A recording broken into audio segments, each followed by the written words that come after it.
జానకి అనుకోలేదు రాముని సతిగా కలదని ఈనాడు. రాముడు అనుకోలేదు జానకి పతి కాగలనని ఆనాడు. ఈనాడు ఈనాడు మనకు నిజమైనది ఆ రామాయణం మన జీవన పారాయణం.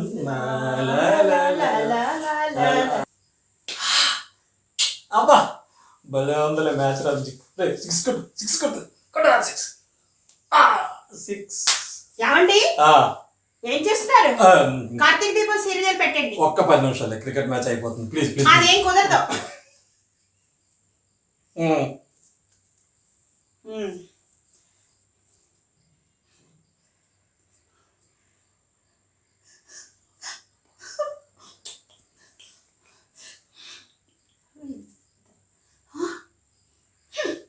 యాడ్లో ఒకటి చూసేప్పుడు తీసుకోండి.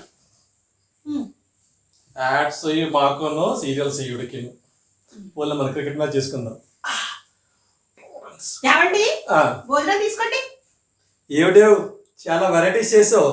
ఏదేమైనా వంట చేసి ముందు మొగుడు పెట్టి ఆ తర్వాత తినే భార్యలు ఈ రోజులు ఎంతమంది ఉన్నారు? ఈ విషయంలో నేను చాలా అదృష్టవంతుడు తెలుసా. అదృష్టమా ఆవకాయ? మీకు వంట చేసి పెట్టి మీరు బాగుంటే నేను తిందామని. అర్థమైందిలే. ఉండండి స్వీట్ తీసుకొస్తాను. వంట ఎలా ఏడ్చింది, స్వీట్ ఎలా ఉంటుందో. ఏమండి ఏమైంది? మీకోసం చేసిన స్వీట్స్ ఎలకలు తినేసేయండి. నువ్వెందుకే బాధపడతావు? ఈ చచ్చి ఉంటాయి. పోలే ఈ నెలకి ఎలకల మీద కొనక్కర్లేదు. ఏమండి నేను ఒంటరిగా ఊరు వెళ్ళాను అనుకోండి, మీరు ఒక్కరు ఉంటారు కదా, ఏం చేస్తారండి? ఏం తోస్తుంది? అవును కదా, నువ్వు ఊరు వెళ్ళిపోతే ఇంట్లో ఒక్కడే నేనేం చేస్తాను? ఏం చేద్దాం? ఓ కుక్క పిల్లని తెచ్చి పెంచుకుంటాను. కుక్క పిల్ల? అది అంటుంటే నాకు నువ్వు మాట్లాడినట్టే ఉంటుంది. ఏమండి నేను ఒకవేళ తప్పిపోయాను అనుకోండి, మీరు ఏం చేస్తారండి? నువ్వు తప్పిపోతే నేను ఖాళీగా ఊరుకుంటాను అనుకున్నావా? పేపర్లోని, టీవీలోని, సోషల్ మీడియాలోని అన్నిట్లో కూడా యాడ్స్ ఇచ్చేస్తాను. ఏమని? నువ్వు ఎక్కడున్నా సుఖంగా ఉండాలని. ఎక్కడికి వెళ్ళిపోతున్నారు? ఎక్కడికి వెళ్ళిపోవడం ఏంటి, పక్కింటి ఆవిడ ఉంది కదా, ఆవిడ తోడు కోరింది అందుకని వెళుతున్నారు. ఆవిడ అడిగింది మీ తోడు కాదు, పాలల్లోకి తోడు. అదే ఇంకేదో అనుకున్నాను నేను. ఏమండి వర్క్ షాప్ అంటే ఏంటండి? వర్క్ షాప్ అంటే ఏంటా? నీకు అర్థమయ్యేట ఎలా చెప్పాలి? పెళ్ళి అనేది ఒక వర్క్ షాప్ అనుకో. మొగుడు వర్క్ చేస్తాడు, భార్య షాపింగ్ చేస్తాడు. అంటే మీ ఉద్దేశం మీరు కష్టపడి ఉద్యోగం చేస్తుంటే నేను దూబరా చేసి షాపింగ్ చేస్తున్నానా? నేను అనగా ఉంటున్నాను మీతో, అది ఇంకొకళ్ళు ఎవరైనా అయితేనా ఒక్క నిమిషం కూడా ఉండరు. ప్రతి భార్య ఎలాగ అనుకుంటుందండి, నేను కాబట్టి ఉంటున్నానని. అలానే మనం ఇంకో దాన్ని తెచ్చుకున్నాం అనుకోండి, ఇది ఉండలేవరు. అస్సలు మిమ్మల్ని కాదు అనేది, మా అమ్మ నాన్నని అనాలి. ఏం పాపం వాళ్ళు ఏం చేశారు? వాళ్ళు మీకు ఇచ్చి నన్ను పెళ్లి చేసి నా గొంతు కోసారు. మాట్లాడరే బెల్లం కొట్టి రాయలేగా. ఏం మాట్లాడమంటావు?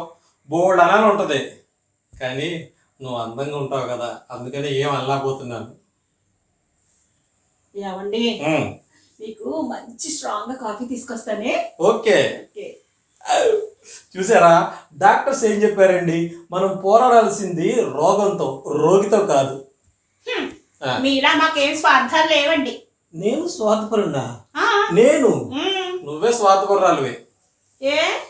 ఏనా మొన్న మా చెల్ల వచ్చిందా, వస్తే దాన్ని నానా మాటలని అది వెళ్ళిపోయే వరకు రాజనాపని పెట్టావు. అదే నేనైతే మీ చెల్ల వస్తే ఎంత ప్రేమగా చూసుకుంటాను. తెలుసులేండి, ఎందుకు చూసుకుంటారో బాగా తెలుసు. ఏమండి మీ టీ షర్ట్ పనివాడికి ఎందుకు ఇచ్చేసారండి? పాత అయిపోయింది అందుకని ఇచ్చాను. మీరు ఇచ్చిన షర్ట్ చూసి వాడు వేసుకుంటే వాడు వెనకాలే వెళ్ళి వెనకాలే వెళ్ళి గట్టిగా గట్టిగా గట్టిగా అమ్మో గట్టిగా తల మీద ఒక్కటి కొట్టానండి. అబ్బా ఏదో చచ్చి ఉంటాడు. అది సరే గాని ఏదో అడగాలనుకుంటున్నావు కదా నువ్వు. అదేనండి, సీతారాముల కళ్యాణం అయింది కదా, చాలా బాగా జరిగింది కదండి. ఓకే, చాలా బాగుంది కదండి. మొన్న నిన్న టీవీలో చూసాం కదా, సూపర్ ఉంది. బా ఎంత బాగుంది సీతారామ కళ్యాణం. ఏమండి అలాగే మనం కూడా ప్రతి సంవత్సరం పెళ్లి చేసుకుందామండి. నాకేమీ అభ్యంతరం లేదు. కాకపోతే మీ నాన్న ప్రతి సంవత్సరం కట్నం ఇస్తాడేమో అడుగు. అది సరే గాని నాగుల చవితి తెలిపోయి 4 నెలలు అయింది కదా, అయిందా? మరి రోజు నువ్వు పుట్టకెళ్ళి పాముకు పాలు పోస్తున్నావంట, ఎందుకు? కృతజ్ఞత అండి. కృతజ్ఞత? పాము మీద కృతజ్ఞత? అదేనండి, ఆ పుట్ల పాలుకి పోసే మా అత్తయ్య గారిని కాటేసి పైకి పంపించింది. అంటే ఆ పామేనా మా అమ్మని కాటేసింది? అందుకనే అన్నారు తెలుసా? ఏంటా F4 అని. అంటే F4 అంటే F1 అంటే ఫన్, F2 అంటే ఫ్రస్ట్రేషన్, F3 అంటే ఫ్యామిలీ, మరి F4 అంటే ఫ్రెండ్షిప్. అంటే భార్యాభర్తలు ఇద్దరి మధ్య ఫ్రెండ్షిప్ ఉందనుకో, ఆ బంధం చాలా ఆనందంగా ఉంటుందన్నమాట. కలిసి ఉంటే కలదు సుఖము, కలిసి ఉంటే కలదు సుఖము, కలిసి ఉంటే కలదు సుఖము, కమ్మని సంసారం. అది పాట తర్వాత చేద్దాము, ఎడిటింగ్ లో పెట్టుకుందాం. మూవీ ఇచ్చేయండి అంతే. ఓకే.